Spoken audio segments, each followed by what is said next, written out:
बात बेबात पे अपनी ही बात कहता है, मेरे अंदर मेरा छोटा सा शहर रहता है। यादों के एडिट बॉक्स पे क्या क्या चलता है देखो तो। 92.7 बिग एफएम पे आप सुन रहे हैं कहानी याद शहर की, यादों का edit box with Nilesh Mishra. 35 शहरों में सुन रहे हैं आप ये कहानी, लेकिन असल में हम सिर्फ एक शहर में रहते हैं, याद शहर। रोज सुनाऊंगा मैं आपको याद शहर की एक कहानी और अपनी गीतों की डायरी से कुछ गीत, कुछ मैंने लिखे हैं और कुछ मुझसे भी कहीं बेहतर साथी शायरों ने। आज की कहानी है मिट्टी का खिलौना।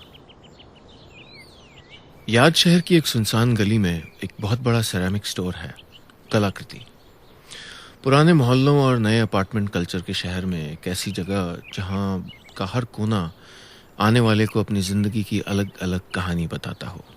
बीचों बीच बड़ा सा बरगद का पेड़ जिसमें तरह तरह की मिट्टी की घंटियां, मिट्टी की रंग बिरंगी तितलियां, मिट्टी की चिड़िया लगी हुई हैं, जैसे न जाने किसी अंतहीन उड़ान के लिए तैयार हों। और उसके नीचे एक बड़ी सी भट्टी, और उस भट्टी में तरह तरह की चीजें बनाती, पसीना पोंछते वक्त अपने माथे पर जरा सी मिट्टी सजाए माया। 22 साल की उसकी बेटी है, पर लगता है जैसे बॉबी की डिम्पल कपाड़िया हो, या चांदनी की श्रीदेवी हो, या गाइड की वहीदा रहमान। मिट्टी के सांचों की अपनी ही दुनिया में खोई हुई। जो बेजान मिट्टी से इतने खूबसूरत चीजें बनाती थी, वो खुद खूबसूरत कैसे न होती। माया ने अपनी दुनिया अलग ही बसा रखी थी, जैसे उसे तन्हाई की भी जरूरत ना हो। पूरा दिन वो इस मासूम मिट्टी को जोड़ते और तोड़ते ही निकाल देती, लेकिन जैसे ही शाम को घर जाने का वक्त होता, वैसे ही उसके चेहरे से मुस्कुराहट गायब हो जाती, जैसे शाम के चेहरे से धूप। शायद शाम होते होते माया की आंखों पे याद के लम्हे भारी पड़ने लगते थे। पति से तो बहुत सालों पहले तलाक हो चुका था, बच्चे अब विदेश में अपनी अपनी दुनिया में मसरूफ थे। बीत गए बरसों ने गम के हर नश्तर की धार हल्की कर दी थी, लेकिन अकेलेपन के खिलाफ जो जंग जीत चुके होते हैं, उनकी जिंदगी में भी कभी ऐसी शामें आती हैं जो वो खुद के सामने अपनी यादों, बीते मौसमों, पुराने खतों, किसी भूली हुई डायरी के पन्नों के सामने घुटने टेक देते हैं। वो भी ऐसी ही एक शाम थी। वो घर जाने के लिए हिम्मत जुटा ही रही थी कि बाहर कांच के दरवाजे पे हल्की सी दस्तक सुनाई दी। दरवाजे पे स्टूडेंट नुमा एक लड़का खड़ा था। फटी हुई जीन्स, लंबा सा कुर्ता, लंबे लंबे बाल, थोड़ा पत्रकार दिखता था, थोड़ा चित्रकार और थोड़ा बेकार। उसने दरवाजा खोला और बोली, आई एम सॉरी, अब स्टोर बंद। वो अपनी बात पूरी कर पाती इससे पहले उस लड़के ने कहा, मैं आखिरी क्लास बंक करके 3 बसें बदल के 32 किलोमीटर दूर से आपसे मिलने आया हूं। मुझसे बड़ा इस शहर में आपका कोई फैन ही नहीं है। मेरा इतना हक बनता है कि आप 10 मिनट और घर ना जाएं। माया मुस्कुराई। बेबाकी उसे पसंद थी। बोली, हाँ, हक तो बनता है, आइए। आप सुन रहे हैं 92.7 बिग एफएम पे कहानी याद शहर की, यादों का idiot box with Nilesh Mishra. वो आर्ट्स कॉलेज का फाइनल ईयर का स्टूडेंट था। नाम था आदित्य। बोला, मैंने फाइन आर्ट्स आपके कारण चूज किया। आपका काम मुझे सालों से पसंद है, लेकिन मुझे कल ही पता चला कि आप और मैं पिछले 3 साल से एक ही शहर में रहते हैं। आज मैं आपको सिर्फ अपना चेहरा दिखाने आया हूं, लेकिन अगले हफ्ते से मैं हर हफ्ते एक दिन आपके साथ बिताना चाहता हूं। माया कुछ कहती इससे पहले आदित्य ने कहा, हर सोमवार शाम के 5 बजे। इनकार मत करिएगा। इनकार करना जिस औरत की अदा ही बन चुकी थी, जिसने जानबूझ के सबको इनकार के 2 हाथ के फासले पे रखा था, अपनों को, यादों को, खुशियों को, उस औरत से आज ये अनजान लड़का कह रहा था कि इनकार मत करिए। लेकिन शायद इतने अधिकार से माया से बरसों से किसी ने कुछ मांगा ही नहीं था। शायद इतने अधिकार से माया ने बरसों से खुद से भी कुछ नहीं मांगा था। वो बोली, ठीक है, हर सोमवार को 5 बजे, लेकिन मेरी 2 शर्तें हैं। एक, हम सिर्फ आर्ट की बातें करेंगे, और 2, अगर उस दिन बारिश हो रही हो तो हम नहीं मिलेंगे।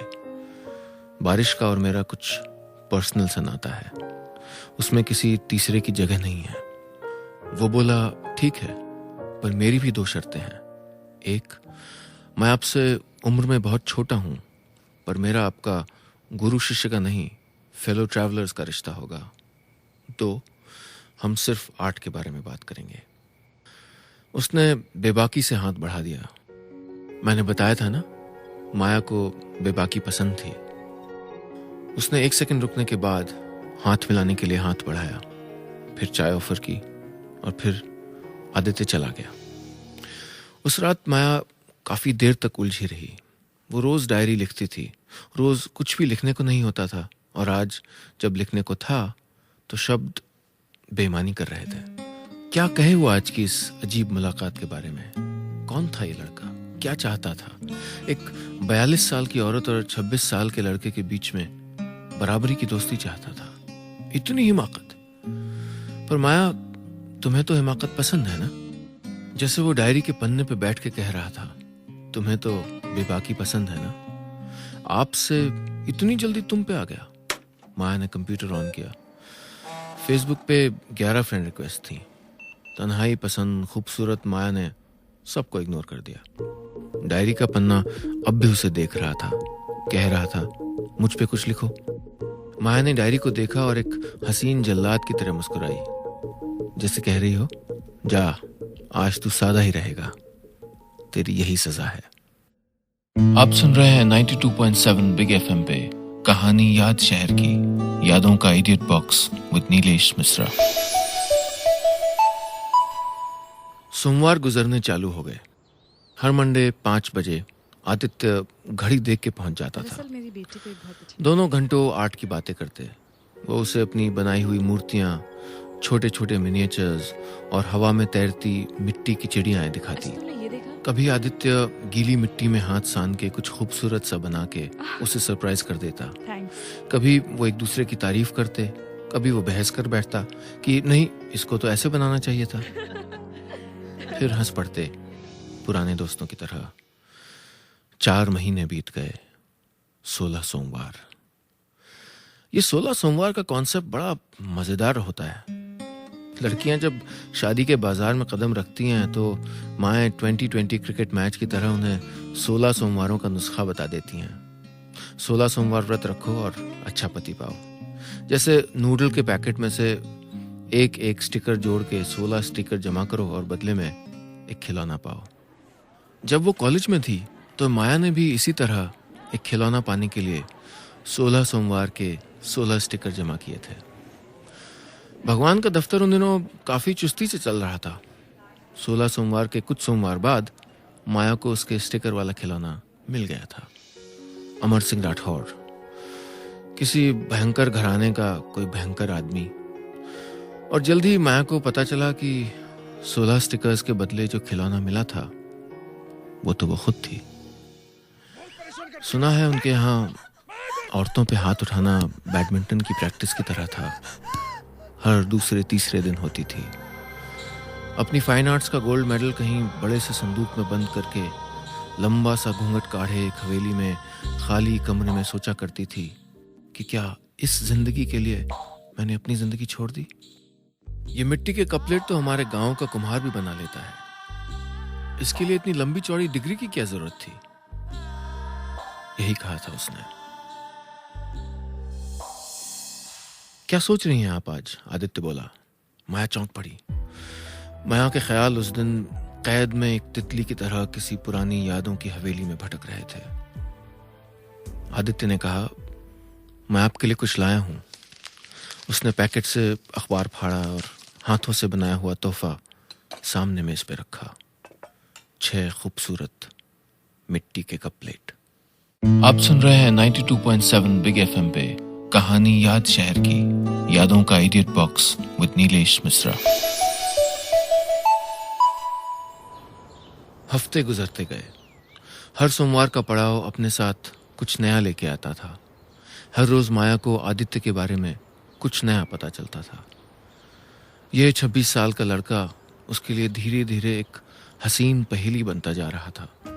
उसके बारे में और जानना चाहती थी, उससे सैकड़ों सवाल पूछना चाहती थी, उसकी जिंदगी के बारे में, उसके रिश्तों के बारे में, उसके मन में क्या चल रहा था इस बारे में। लेकिन मजबूरी थी, रूल्स तो क्लियर थे, वो सिर्फ आर्ट पे बात कर सकते थे। माया को पता ही नहीं चला कब यह अनजान सा लड़का उसकी जिंदगी में ऐसी कमी, ऐसी खला भर गया जिसके होने का उसे एहसास ही नहीं था। वो शायद इस बेवकूफ लड़के को पसंद करने लगी थी।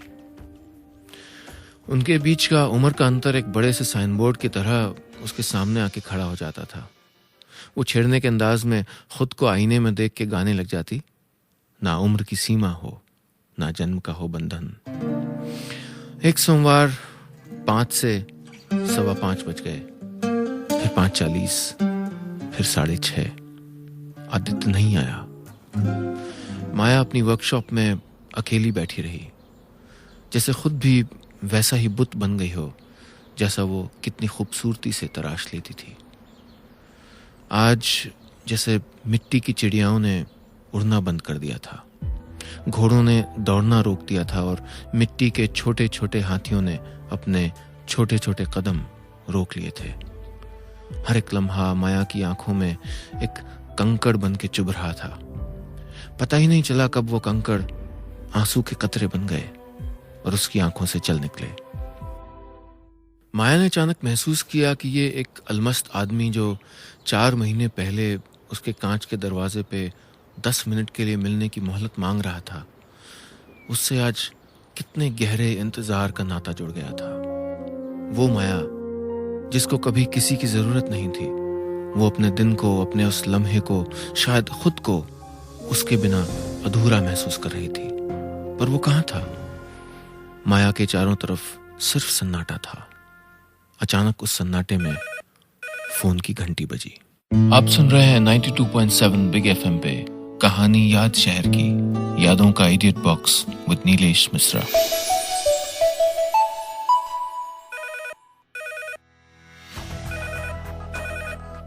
फोन की घंटी सुनते ही माया अपने ऑफिस की ओर दौड़ी। मकड़ी के जालों की तरह तरह के बुरे ख्यालों को मन से हटाती हुई उसने फोन उठाया। आदित्य का था। माया ने कहा, oh my God, I am so relieved. कहाँ हो तुम? मेरी जान ही निकल गई थी। आदित्य ने कहा, आई एम सॉरी माया, मेरी गाड़ी का फ्लैट टायर हो गया था और मेरे मोबाइल फोन में बैटरी खत्म हो गई थी। मुश्किल से टायर ठीक कराया और एक पब्लिक फोन ढूंढा। मुझे नहीं लगता कि मैं आज आ पाऊंगा, मैं अगले मंडे मिलता हूँ। I am really sorry. Maya ने कहा, पागल हो क्या? मैं बस थोड़ा घबरा गई थी। माया बस फोन रख के पलटी ही थी कि फोन फिर बजा। उसने कहा, हेलो। दूसरे एंड से आवाज आई, मैं अमर बोल रहा हूँ, तुमसे कोर्ट के कुछ पेपर साइन करवाने हैं, वो पुराने केस के बारे में। मैं एक दिन के लिए शहर आ रहा हूँ, आके साइन करवा लूंगा। माया कुछ कहती इससे पहले उसने कहा, मंडे को 4:30 बजे। पुरानी जिंदगी का सोमवार और नई जिंदगी का सोमवार दोनों एक दूसरे के आमने सामने आके खड़े हो गए थे।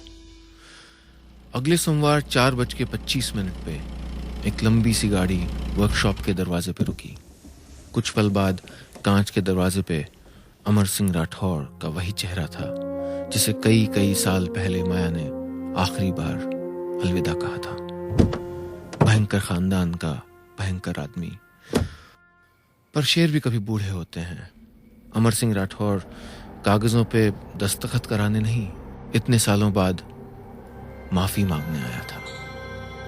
15 मिनट की तकल्लुफ भरी बातों के बाद माया की आंखों में सीधा देखा और कहा, माया, आई एम सॉरी, मैं गलत था। मैंने कभी तुम्हें रिस्पेक्ट नहीं दिया। मेरी जिंदगी में वापस आ जाओ। आप सुन रहे हैं 92.7 बिग एफएम पे कहानी याद शहर की, यादों का idiot box with Nilesh Mishra.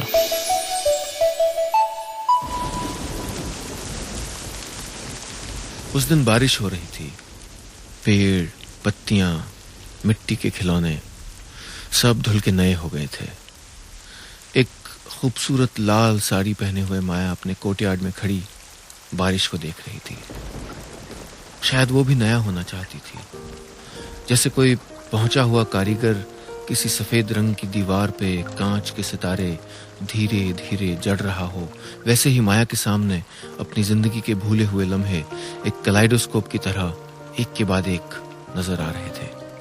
यादों की पुरानी CinemaScope black and white reel पे आदित्य का रंगीन चेहरा बार बार चमक रहा था, जैसे याद और ख्वाब दूर कहीं बगीचे में मिल रहे हैं। करीब 5 मिनट बाद अमर सिंह राठौर मुड़े और अपनी गाड़ी की ओर वापस चल दिए। 1 सेकंड के अंदर आदित्य आ गया। उसने अमर सिंह राठौर को गाड़ी में जाते हुए देखा। बोला, ये कौन थे? कोई बिगड़े हुए रईस? माया ने बिना कुछ कहे हुए उसे देखा और बोली, नहीं, मेरे एक्स हस्बैंड मुझे अपनी जिंदगी में वापस चाहते हैं। आदित्य ने कहा, ओह। माया ने कहा, लेकिन उन्हें खाली हाथ जाना पड़ा। आदित्य कुछ पल खामोश रहा, जैसे हवा के रुख का अंदाजा कर रहा हो। फिर बोला, लेकिन मैं खाली हाथ नहीं जाऊंगा, मुझे आपसे प्यार हो गया है। मेरे 16 सोमवार पूरे हो गए हैं। माया ने कहा, शायद हमारे बीच कुछ शर्तें तय हुई थी। वो शर्तें बच्चों का खेल थी माया, ये तुम भी जानती हो। लेकिन रिश्ते बच्चों का खेल नहीं होते, माया ने कहा। वो बोला, हम बच्चे हैं भी नहीं। मेरी उम्र में नेपोलियन फ्रेंच आर्मी का कमांडर इन चीफ बन गया था। माया ने कहा, तुम नेपोलियन नहीं हो। वो बोला, देवदास भी नहीं हो। जीना चाहता हूं, हंसना चाहता हूं, तुम्हारा साथ चाहता हूं। बारिश तेज हो रही थी। माया अपनी मेज से एक कागज और कलम उठा के लाई और बोली, तुम छोटे हो, इसलिए काम तुम करोगे। चलो इस कागज पे नई शर्तें लिखते हैं। पहली, हम रोज मिलेंगे, और दूसरी, सिर्फ आर्ट की बातें नहीं करेंगे, और जब बारिश होगी तो मेरे, बारिश के और तुम्हारे अलावा कोई नहीं होगा। इतनी सी थी ये कहानी। जरा नाजुक है दिल, आहिस्ता आहिस्ता संभालो, है मिट्टी का खिलौना, यूं ना हो के तोड़ डालो। आप भी रहते ना मेरी तरह याद शहर में? भेजिए मुझे अपनी कहानियां। टाइप कीजिए बिग स्पेस अपनी कहानी की समरी, अपना नाम, और भेज दीजिए 55454 पे। फेसबुक पे ऐड कीजिए पेज यादों का idiot box with Nilesh Mishra, और ट्विटर पे नीलेश मिश्रा NEELESH। सुनते रहिए 92.7 बिग FM।